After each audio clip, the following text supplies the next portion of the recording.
Welcome back, everybody. Hope everyone is doing well. My name is Jason, and in today's video, we're going to be going over my 2023 CFL season predictions. We're first going to go over my regular season predicted standings, then going into the stat leaders for most of the major categories this season, in terms of the passing yards, rushing yards, receiving yards, tackles, and sacks. Then we're going to go into the league award predictions, and then finally go over my playoff bracket and Grey Cup champion. So without further ado, let's start in the East Division, starting from the bottom and working to the top. And unfortunately, in last place, fourth place in the East Division this year, I have the Montreal Alouettes finishing with a 5-13 record. And unfortunately, I just don't believe in them this year with all of their turnover in terms of personnel this offseason at key positions as well. Head coach, quarterback, wide receiver, really key positions in the CFL, and I think that you could see a couple of really, surprise players emerge from this Alouettes team this year, but I don't think it's going to be enough to get them back into the playoffs, and I think they're going to finish with a 5-13 record this season. Now moving on to my third place team in the East Division, and I have the Ottawa Redblacks finishing in this spot with a 6-12 record. And unfortunately, I think that, when you look at this roster, it looks pretty much the same to last year. There's a few key pieces that they brought in, Jovan Santos-Knox being the key piece, in my opinion, that's going to make a difference for this team this year. I mean, 6 wins would be an improvement over what they've had the previous couple seasons, but obviously Ottawa fans want this team to return to the playoffs.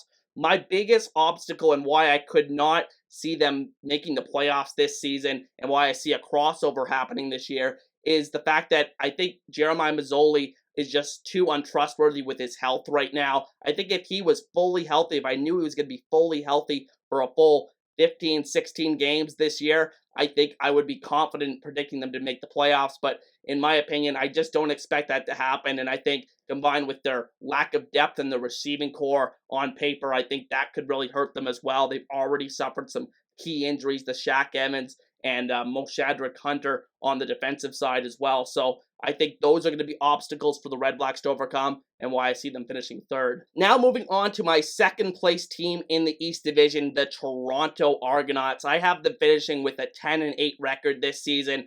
And I think with them, the big question obviously is the quarterback position. Chad Kelly being a guy that is going into his first season as a CFL starter. How is that going to turn out? But I think that this roster has a very high floor. You bring back basically everybody outside of the quarterback position. So that's really just the only question I have with this team. I think it's a solid 10-win team. Could even exceed the 10 wins I have posted for them right here. But at the end of the day, I think that a lot rides on Chad Kelly and providing some solid quarterback play for the Argos. Which means at first place in the East Division, I do have my favorite team, the Hamilton TigerCats, finishing with an 11-7 record. And I think with the TigerCats, yes, they brought in a ton of different pieces this offseason, mainly Bo Levi Mitchell at quarterback. But I think at the end of the day, they did get better, and I think it's going to show on the field. There's going to be an urgency to win this year for this team. And I do think that, combined with the quarterback position with having experience at that spot, I think the defensive side, they have some experience on that side as well. Combined with the new additions they had there, I think their pass rush is going to be much better this year.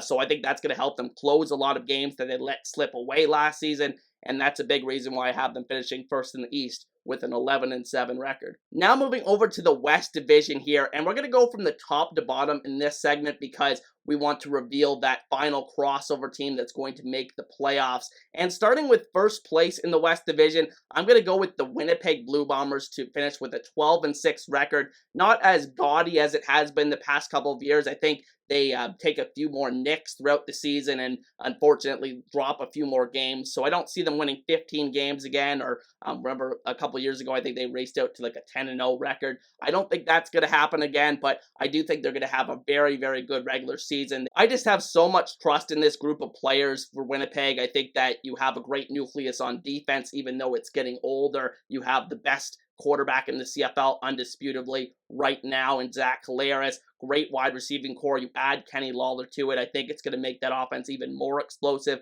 They may not win as many games this year, but I do think they're going to finish first in the West Division yet again. Now moving on to my second place team in the West Division, the Calgary Stampeders, who I have finishing with an 11-7 record. Still a decrease in wins from last year where they finished 12-6, but I do think this is still a very, very good team.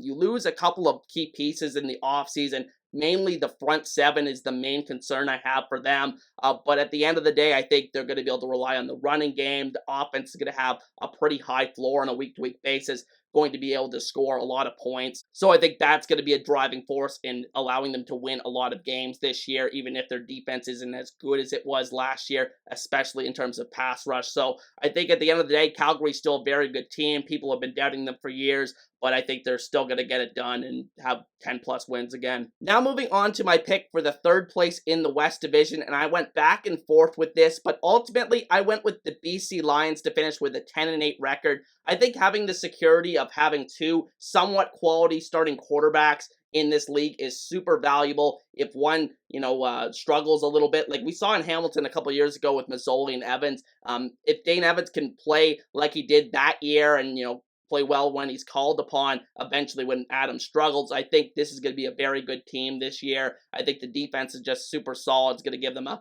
week-to-week floor that's very high and give them an opportunity to win a lot of games. So I'm very excited for the BC Lions this year. Also, they have great playmakers on the outside, going to make the quarterback's job easier, and that's why I have them finishing third in the West this year. Now moving on to my fourth place prediction in the West Division, and the team that I have grabbing the final playoff spot in the CFL this season in the Edmonton Elks, who I have finishing with an 8-10 record, a major 4-win improvement over last year. And I think the pieces that they added, Eugene Lewis being the biggest one, but I think other pieces in the receiving core, Kyron Moore may be a sneaky good addition for them in the receiving core as well. I think that I feel very highly about a couple of their playmakers that they brought in midway through last year, and Kevin Brown and Dylan Mitchell. A lot depends on Taylor Cornelius taking that next step, but I think I saw enough down the stretch last year to indicate that could happen, and I have it happening here with them finished with an 8-10 record and grabbing the fourth and final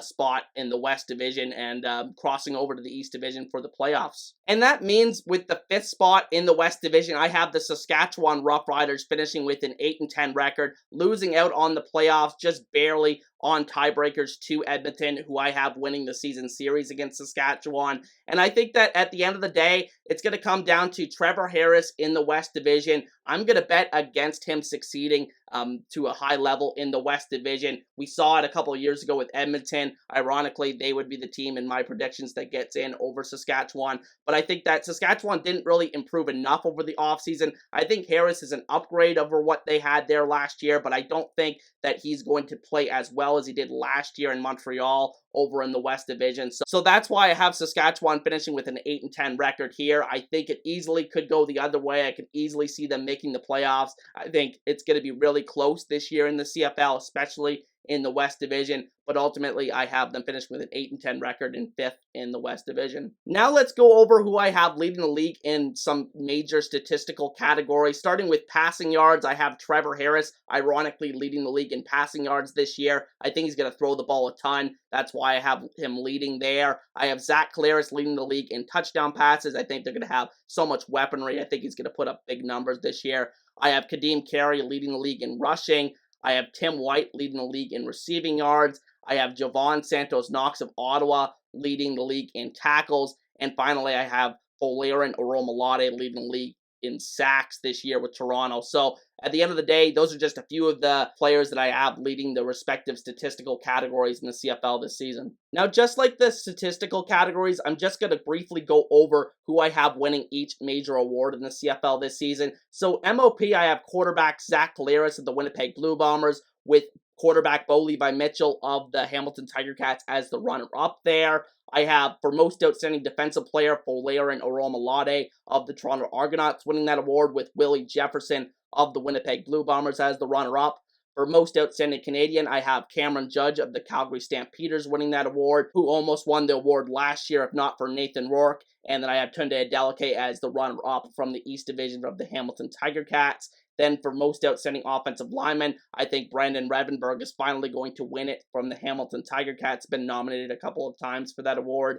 I have Stanley Bryant as the runner-up in that case. And then for Coach of the Year, I have Mike O'Shea of the Winnipeg Blue Bombers, with Coach Orlando Steinauer as the nominee from the East Division. Now let's start talking about my playoff predictions. I've made a little playoff bracket here. So starting in the East Division, I have the Toronto Argonauts hosting the Edmonton Elks, who cross over into the East Division. Always pretty tough for these crossover teams coming out east, so I'm very interested to see how they do in this game. Ultimately, I'm going to go with the Toronto Argonauts to win this one. Let's give me a score of maybe 20-16 here. I think it'll be relatively lower scoring, but I think Toronto gets it done. Now, moving on to the West semifinal, I have BC versus Calgary, which would be a rematch of last season's game. And I'm going to go with the Calgary Stampeders to win this game, 31-24. No Nathan Rourke this time for the BC Lions. I think Calgary will finally be able to win a playoff game for the first time since 2018. Now moving on to the East Final between the Toronto Argonauts and the Hamilton TigerCats. We've seen this a couple of times in recent years, but at the end of the day, I think this is Hamilton's year to make the Grey Cup. At home, they're going to have the motivation. If they play at home in this game, I think ultimately they'll get it done. Usually a pretty good home team. So I'm going to go with a score of, 27-23. Score is not too relevant, seeing as a lot of these matchups probably won't happen, but I think the TigerCats ultimately get it done in the East Final, go on to the Grey Cup at home.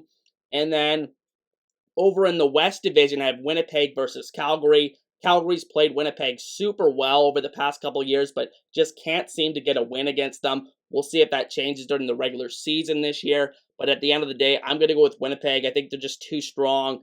I think this could be a pretty low-scoring game, in my opinion. So I'll go with 23-17 for Winnipeg. Again, the score is pretty irrelevant in this case. Now, that sets up another matchup of Winnipeg and Hamilton in the Grey Cup. Third time in 4 seasons if this happens. A lot of people are predicting this, including myself.